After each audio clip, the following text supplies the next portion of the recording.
We are here in Sweden at the River Emån. My name is Brian. I'm from FutureFly, Denmark, and I am sitting here with Andreas Möller from Guideline, also here in Sweden. Guideline has taken over the distribution of FutureFly products in the Nordic countries and UK. So, of course, Andreas has a lot of questions for me, so I'll try to answer them as good as I can. So, Yes, hello. Yes, we have a few questions. To start with, I wonder which are the big benefits of using skin towards normal fur, like fox and dog and so on. yes, I understand your question, and it's a question that I get a lot. Um, the benefits of using a sunker wing is in slow current, you have full movement in your wing, and it's very easy to tie it. You don't need to taper your wing in 3 or 4 layers. It's just one simple cut in the leather, and you have a tapered wing. So that is that's two benefits Yeah. of yeah. And just a small customize with the scissors and just to get the perfect taper on the I the best thing is to use a scalpel yeah. and not the scissor, Okay. because sometimes if you cut with the scissor, you will cut the hair. Yeah. So the best thing is to put the leather up and the skin up and have it free. Don't touch the table. Have it free, and then cut with your scalpel in the shape that you want your wing. It's wide or is it narrow or Yeah. whatever. That depends on what river, of course, you're going to fish the fly in. Yes. I fish a lot in south of Sweden and on the west coast of Sweden, and I never use so big flies. I prefer flies between 2 and 5 centimeters probably, and I'm using very often just the fur. Yes. So I'm not using the skin. And you told me earlier that it's a great moment to take this what you call it when you tie the big fly and you get some trash which Yes. you normally just throw away in the trash can. Exactly. But here you can actually use it for the small flies Yes. as well. It's Yeah. Especially this opossum, which have a very soft underwool and some stiffer spike hair, and it's of course it's perfect for normal wing in a fly, and like this one, for example, it's made of the black opossum, only with the stuff that I normally don't use when I'm cutting the sunker wing. I cut it here, and I got a lot of this, so I can use it in the small flies. yeah. And it's still moving like crazy in the water. Yes. And one of the it's simply the perfect hair, because it's shiny, it's soft, not too soft. Still, it won't collapse in the water, and it lets a lot of light through the wing. Yes. So for you fish a lot of salmon. Yeah. So for you, it's a positive thing that a lot of light is coming, so you won't be that compact. No. No, I like the opossum hair because it's as you explained here. It's like ice bear almost. It's transparent and you have a nice shining in the water. It's Exactly. it's really nice material. Very easy to use it. Yes, It's, it is. it's no. Yeah, it's just simple. Yeah, just cut it and go Yeah. on. Yeah.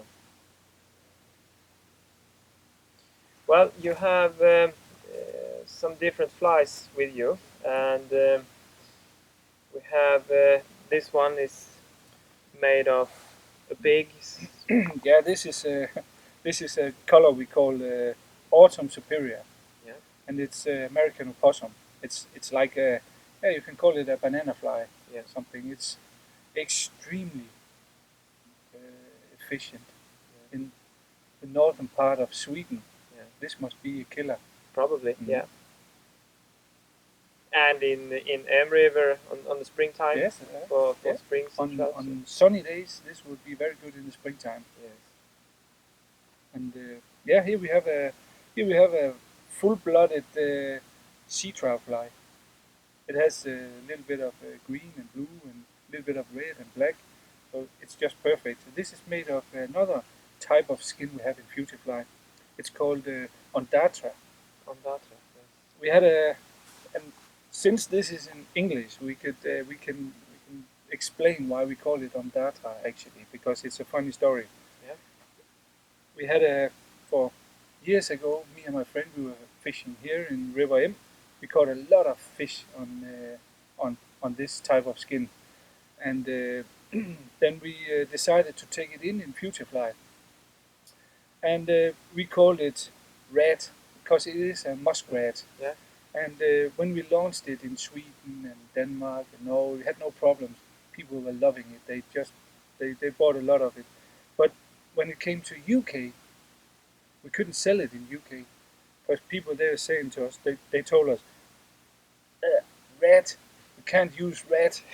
So we had to come up with another name, and then we put our heads in the something. Yeah, it's And a friend of mine in northern part of Sweden, he said, "Why don't you call it ondatra?" I said, "Yes, we can do that, but why?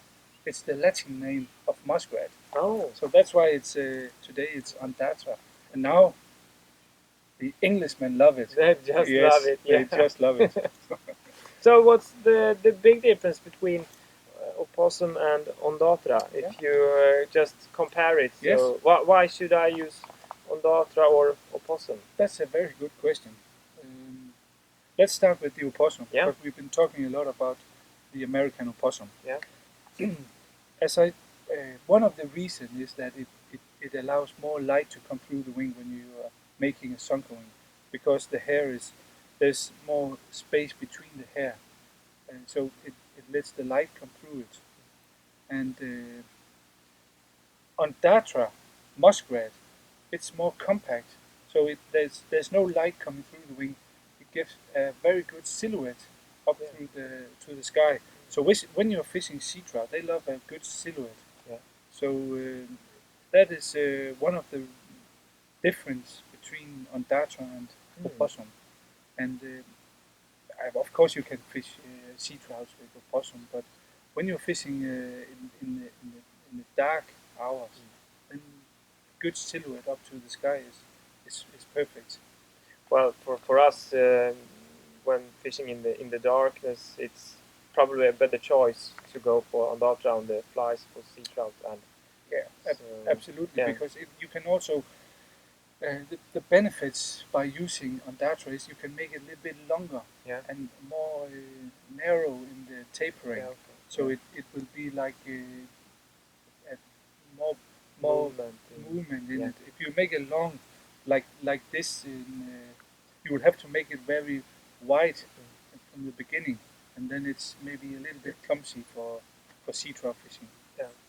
But for spring fishing as well, I think it should be very good for spring fishing, early fishing sea trout here on Mörrum or in north of Sweden for the early salmon up there when it's plenty of water. And absolutely.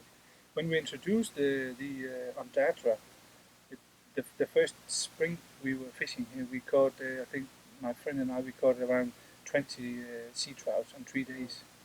There was a lot of fish in the river, of course, but they just hit the red fly. Yeah. Well, I know you have plenty of tubes and weights and cone heads and discs in the range of FutureFly materials. So, could you show us a few of the cones and the tubes? Yes, that's no problem. We have to start with the cone head. We have a cone head we call a hybrid cone. I don't have any flies with me today, but I can tell you about the hybrid cone. The hybrid cone is it's a mix of a disc and a normal cone head, but we like it more like a disc, but it's not a disc, so that's why we call it a hybrid cone with a little bit of weight in it. We have it in 4, 6, and 8 millimeter, and they have really nice shape. So, and then we have a disc. We call it UFO disc. There's no weight in it. This 6 millimeter weighs only 14, no, 0.14 grams. So there's no weight in it. It's very light. It's only it's only for giving a little bit of volume and making your fly tying a little bit more easy. Yeah. You don't have to make a head and varnish and stuff maybe like some that. turbulence in the water. Yeah, exactly. Yeah. We have it in 4.5 millimeter, 6 millimeter, and 8 millimeter. And this disc is we made it in a lot of colors, but the last 2 years we made our metallic colors matte metallic, because we found out that a lot of fish will be scared of shiny colors in the water, especially when you're fishing sea trouts. In sunny weather like this sunny, and clear water. Yeah. Exactly. Put a silvery disc into this water, it will spook the sea trouts. But probably. Take it a little bit of a matte color, then it will make a difference, definitely. So that's why we made a lot of cool matte metallic colors. They're really nice. Then we have a drainer disc. You see, it's our hybrid comb just with holes in it. Yeah. And it looked pretty awesome. Yes, but do, yeah. Of course, we had an idea with the holes, but the idea was to get a little bit turbulence inside the holes and stuff like that. But that's maybe it's on the paper it looks good, but it's hard to prove. But yes, exactly. It looks funny and it looks very cool. You said something about if you tie it with a orange hackle and you have a black cone and you use the orange front hackle, you will see the orange dots through exactly. the cone. You can see the hackle through the holes, and that looks pretty cool. Yeah. And we must always remember that everything that comes into the water, it will be more it will be more visible, unvisible, visible. It will be more visible in the water, because the water gives the effect, volume and so on. I like to put some rubber legs in those holes myself, so it looks very freaky in the water. Exactly, and if you put the rubber legs out like this, they will only go like this and like this, and it won't collapse into the wing. No. Yeah, cool idea. And then you have this new stuff. I used it yesterday, late evening myself. It was MV disc, glow in the dark, and well, it works. It works. Yes, it works definitely. Yes, it's a MV disc. It's a plastic disc that fits on a tube, 1.85 millimeter. It has a hole on 1.9 millimeter, so it goes perfect on the tube. And the benefits with this is that it gives your fly good volume in the water, and you have full contact with your fly. So when you're fishing in slow current and you're fishing your fly very slowly, you have full contact with your fly. You can feel it all the time. And I think you remember you told me yesterday that when you cast this fly into a current, you can feel it's fishing right away.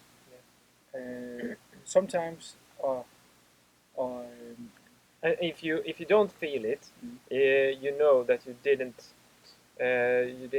put the leader straight on the water. Exactly. Maybe it was a tangle out there in the darkness or something. And then it's probably time to check the fly and so on.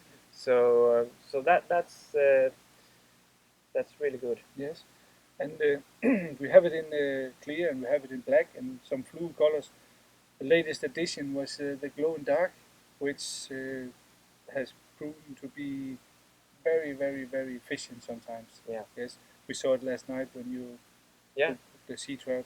But sometimes when you have a fish coming through you to take your fly, but it turns, don't take it. No. And then you make a little trick. You light up the disc. Exactly. You cast Yeah. again. The sea trout get totally They confused will have and it. Yeah. bam. Yeah.